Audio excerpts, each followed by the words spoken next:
वो फ़िल्म जो कभी ख़त्म नहीं होती। ज़िंदगी एक फ़िल्म है, हीरो हीरोइन का रोल आप खुद कर रहे होते हैं। बाहर वाला आपको देख के तालियां बजाएगा या फिर फ़िल्म के दौरान रोता रहेगा। इस फ़िल्म में लड़ाई झगड़ा भी होगा, प्यार मोहब्बत वाले सीन भी आएंगे, खुशी गमी भी होगी और क्लाइमैक्स भी अपने वक्त पर आएगा। आमतौर पर तमाशबीनों के गम में के इल्म में होता है एक फ़िल्म कितनी देर की है। इस मामले में हमारा फ़िल्म कुछ अनएक्सपेक्टेड सी है। कोई पता नहीं चलते चलते लाइट चली जाए, प्रोजेक्टर का लेंस ख़राब हो जाए, रील टूट जाए या फिल्म के डिजिटल प्रिंट्स में भी वायरस आ जाए।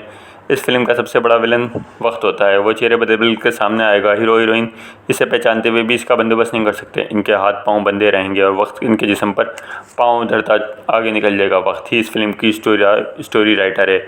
वही फैसला करता है कौन सा किरदार कहाँ तक चलेगा, किससे एक मखसूस मुद्दत के बाद फिल्म से फारिग खती दे देनी है। इस फिल्म के गानों में म्यूज़िक नहीं होता, ना ही पूरा मोहल्ला अचानक आके आपके साथ नाचने लग जाता है, लेकिन यही गाने आपको नचाते रहते हैं। अकेला इंसान नाचता है, पैर छल हो जाएं, कमर टूट जाए, आंखें चिंदी आ जाएं, बाल उड़ जाएं, चेहरे लकीरों की जाल, लेकिन नाच ख़त्म नहीं होता। मज़े की बात यह है इस फिल्म में कोई एक्स्ट्रा किरदार नहीं होता। हर किरदार अपने साथ अपनी फ़िल्म लेकर आता है। देखने वाला है एक हीरो की फ़िल्म देखने बैठे तो कितने ही किरदार सर उठा उठा के निकलते चले आते हैं और फिल्म ख़त्म होने का नाम ही नहीं लेती। हाँ, तब ख़त्म हो सकती है जब देखने वाला थक जाए या इसकी अपनी फ़िल्म ख़त्म हो जाए। देखने वाले अक्सर ये बात नहीं याद रहती कि वो ख़ुद भी कहीं देखे जा रहे हैं। इसकी फ़िल्म किस वक्त कहाँ चल रही है, दूसरों की फ़िल्म में डूबा हुआ वो कभी नहीं जान पाता। अपनी कहानी ख़त्म होती है तो एक फिरकी जैसे सारे गुजरे हुए सीन याद आते हैं, लेकिन वो आखिरी फ्लैशबैक होता है। इस फिल्म की सिनेमेटोग्राफी बड़ी कमाल की होती है। किसी फिल्म की सारी उम्र आउटडोर लोकेशंस पर गुजरती चली जाती है। कोई अपनी फिल्म किसी कम बजट की आर्ट मूवी की तरह 2 कमरों में पूरी कर देता है। घर से दफ्तर, दफ्तर से घर, इंडोर हो या आउटडोर, जिस एंगल से फ़नकारों की ज़िंदगी कैमरे की जद में आती है वो कमाल है। कभी वो छत के टूटे हुए तीर को देख रहा होता है, कभी इसकी आंखें फॉल सीलिंग में लगे सितारों पर घूम रही होती हैं और कभी नज़र उठाता है तो सारा शहर साफ़ सुथरा और धुला हुआ दिखाई देता है। कभी वही आग शहर को शदीद मैला और बेकार दिखाती है।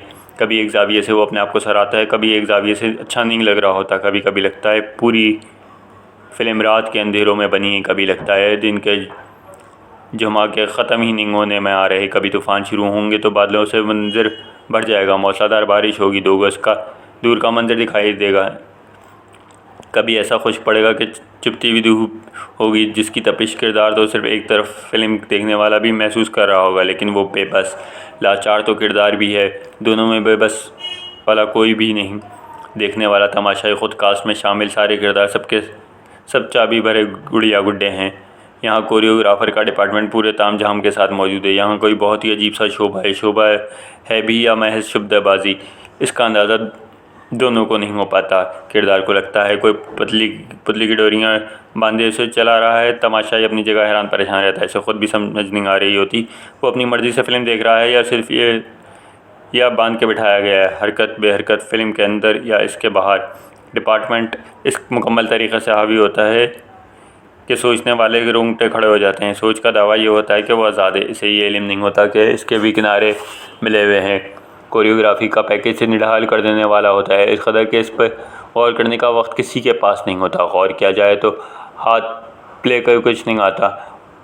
डोरी हिलाई जा रही है या रोक दी जाने वाली है, इससे बेखबर सब मस्त हो के अपने किरदार में डूबते रहते हैं। एक लम्हे चौंकते हैं जब कोई फेड आउट होता है, इसके बाद फिर वो जीत जाते हैं। फिर वो शोभा है जिसकी हदें इस वक्त मालूम होती हैं। फिल्म ख़त्म होने वाली होती है, लेकिन इस वक्त ये आगाही किसी काम की नहीं आती। डायलॉग डिलीवरी का शौक़ हर किरदार को होता है। जैसे जिसे जूम इन करें 2 शौक़ीन निकलेगा। जब तक शॉट चलता रहेगा वो बोलता हुआ पाया जाएगा। बहुत कम सीन ऐसे मिलेंगे जिनमें फेस एक्सप्रेशन से काम लिया गया होगा। कास्ट को यह बात रियलाइज़ कराना किसी के बस में नहीं होता कि वो बोले बगैर जज्बात का इजहार मुश्किल तो होता है, लेकिन वो देर पा भी रहता है। तो मेरे रुखसत चुप रहा है, आबिद आग में फैलता काजल देर पा। ये लफ्ज़ वैसे तो इस फिल्म में कहीं भी फिट नहीं किया जा सकता। एक बेयकीन सी बेयकीनी होती है, लेकिन फिर भी सोनी आंखें, वीरान चेहरे, बोलते जिस्म, बर्फीले तासुरात, वो कार्टिन ट्यूटी मिलाते कि फ़िल्म ख़त्म होने तक बैक ऑफ द माइंड कहीं मौजूद रहते। फ़िल्म ख़त्म होने का खौफ सब किरदारों पर ऐसा हावी होता है कि दुनिया भर की वर्जिशें करते रहें, परहेज़ी खाने खाते, जल्दी सोते, जल्दी उठते, कोई गैर सेहतमंद काम नहीं करते, लेकिन फिर किसी मवाली बद परहेज़ी चरसी तमाशबीन की आंखों के सामने इसकी फ़िल्म ख़त्म हो जाती है। तीसरा साइलेंट ऑब्जर्वर ये सोच रहा होता है कि फ़ायदे में कौन रहा, जिसने तयशुदा जंजीरों के अलावा भी अपने आप को एक और रोबोटिक ज़िंदगी में डाल लिया, या वो जिसने एक लम्हे रस कशीद किया आज भी टांगे फैलाए कशी पर कश लगाता है फिल्म देखता चला जा रहा है। सवाल ये है कि इस फिल्म में काम करने वाले किरदारों को मजबूर किया जाता है, कास्ट करने वाले पहले राय क्यों नहीं ली जाती। स्क्रिप्ट पढ़ना तो हर फनकार का बुनियादी हक़ है, बगैर कुछ बताए, बगैर कुछ दिखाए उठाया कैमरा सामने खड़ा कर दिया, बस औकात तो किरदार के अपने रोल के इस कदर गुम हो जाता है कि इसे ये सोचने की फुर्सत नहीं मिलती वो आया था या लाया गया था।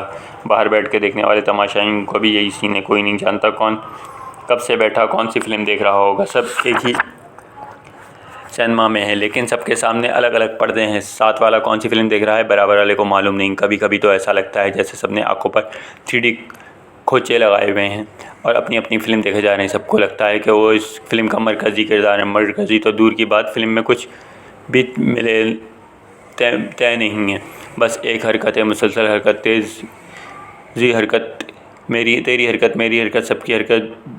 जो थम गया वो लेट गया और इसका 3D खोपा उतर गया। एक सीट छोड़ के दूसरे वाले ने तमाशाई को नहीं मालूम होता कब कौन लेट गया।